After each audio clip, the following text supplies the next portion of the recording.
Let's welcome in our powerhouse panel on this Friday morning. We start with best-selling author, political analyst, and part-time comedian, still working on the Improv Act a little bit, though. Mark Halpern is with us. National Advisory Board member for Project 21 and podcast host Christopher Arps is here, and the host of Wake Up America Weekend, Allison Maloney, with us as well. All right, I want to talk about the numbers that we saw yesterday. So I flip over to CNN in the morning, right after we get off, our competition is on, and they call what's happening right now, Chris, economically, the Biden boom, because people that are filing for unemployment, we're seeing record low numbers that we haven't seen the unemployment new filing number at where it is right now since 1973. Yet we've got 7.5% inflation and gas prices that are high. And you know, we got our home heating bill. My wife opens it up, and I literally was like, is there a door open in the house that I don't know about? That's how much more it is. It's about 30% more than it was same month of last year. And it's not, you know, it's a cold winter, but it's not any different than it was a year ago.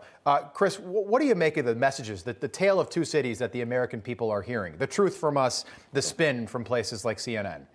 You know, Mark Halpern and I are old enough to remember the Jimmy Carter days when inflation was at 7.5%, interest rates were at 21%.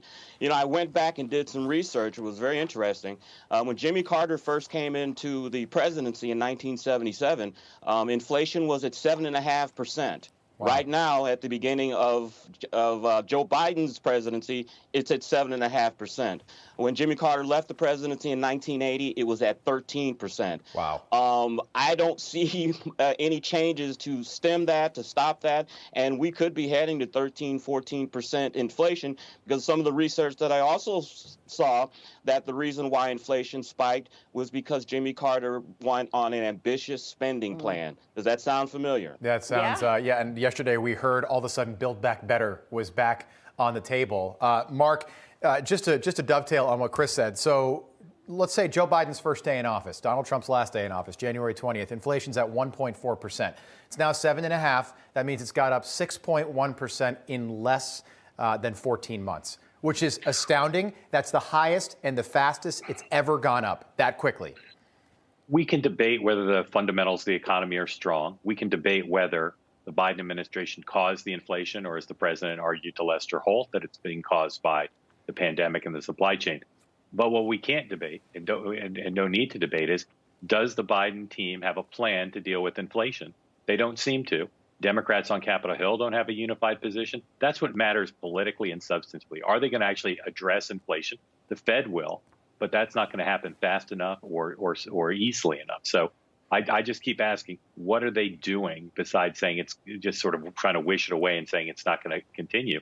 It seems to be continuing. Take a look at your screen, Allison. I just want the folks at home to take a look at these numbers right here. And these, by the way, these are estimates. These are aggregated estimates. But clothing up 5%, food up 7.5%, eating out 6.5%. That's enough to keep me from eating out. Well, yeah, a lot of people aren't going. You know, you're trying to save out. money. You're going to stay home.